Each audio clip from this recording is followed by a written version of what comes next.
Yo, what's good everyone? Welcome back to ACS Sneakers. My name is Aiden. On today's video, we are taking a deep dive into spooky season for a Halloween inspired Nike blazer. Now before we get into that, I just want to say a huge thank you to my returning viewers. Thank you as always for supporting me and the channel. And to any new viewers, please consider subscribing to my YouTube channel, hitting that bell notification. We do release brand new content each and every week. So without any further ado, let's go ahead and get into the intro.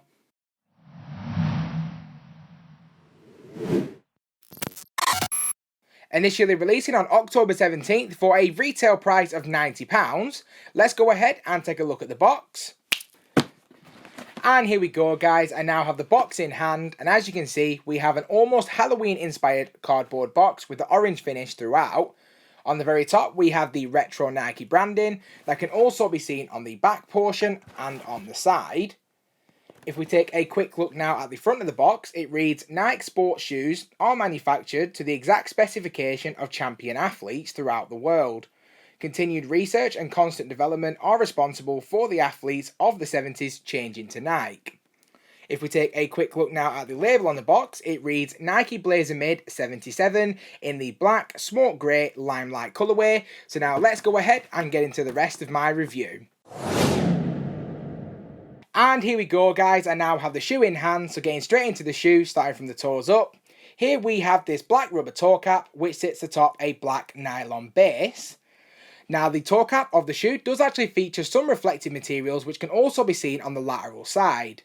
As we move further back onto the upper of the shoe, we see the continuance of that black nylon material, as well as the spiderweb detailing throughout the entire upper. Now, I didn't realise until I had this shoe in hand and started to do a little bit of research, but the spiderweb detailing does also feature some reflective materials.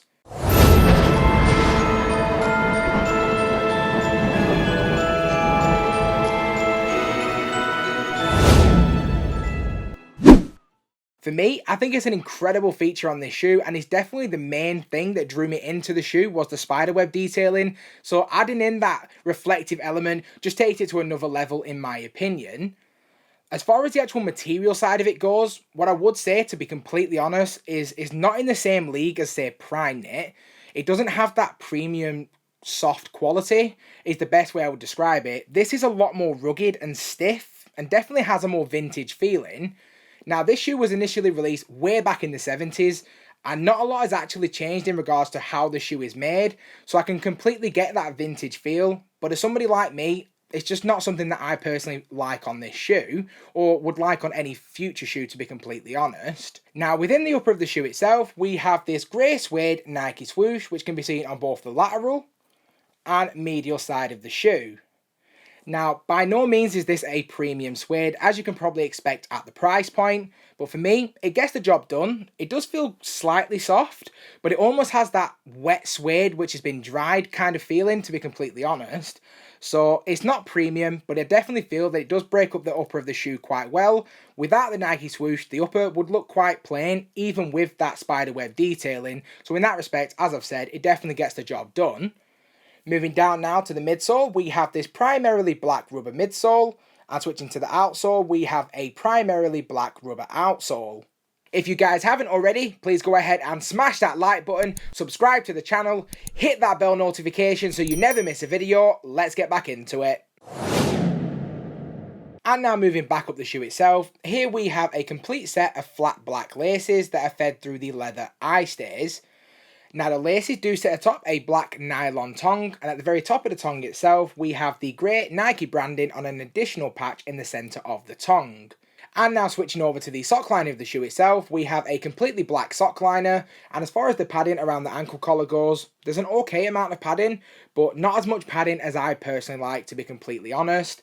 If you are used to owning Nike Blazers, you'll probably already know what to expect, but as someone like me, it's just not enough padding in my opinion. I would also say this is definitely the most narrow shoe that I've ever tried to get on feet. I do have wide feet, as I've said in every other video, but this one was worse than any other shoe that I've ever tried on, to be completely honest. I had to almost completely unlace the shoe to get my feet into it, and even when I did have my feet in it, it didn't feel comfortable for somebody like me. So if you do have wide feet, I would recommend going at least a half size up. Now switching over to the insole of the shoe itself, we do have a primarily black insole with this almost lime green yellow Nike swoosh. Unfortunately, I wasn't able to take out the insole on this shoe because it's completely glued down, so you'll just have to take my word for it. And now switching over to the heel of the shoe itself, here we have the Nike branding, and like what we saw on the insole of the shoe, we have that light green, almost yellow accent to complete the look. Now that just about wraps up the overview on the shoe itself, so now let's go ahead and get into my opinions on the shoe. And now in terms of my overall opinion on the shoe itself, I do give the Nike Blazer Mid a very respectable 6 out of 10. Personally, this is not a shoe that I'm looking to keep in the collection. As I mentioned earlier on in the video, it was too narrow for me and it wasn't very comfortable on feet, so it's definitely not something I'm looking to keep, but I can definitely appreciate the overall design and I do feel that it is absolutely perfect for this time of year. I'd love to know what you guys think as well, so please go ahead and drop me a comment in the comment section below, and let's go ahead and take a look at the shoe in more detail.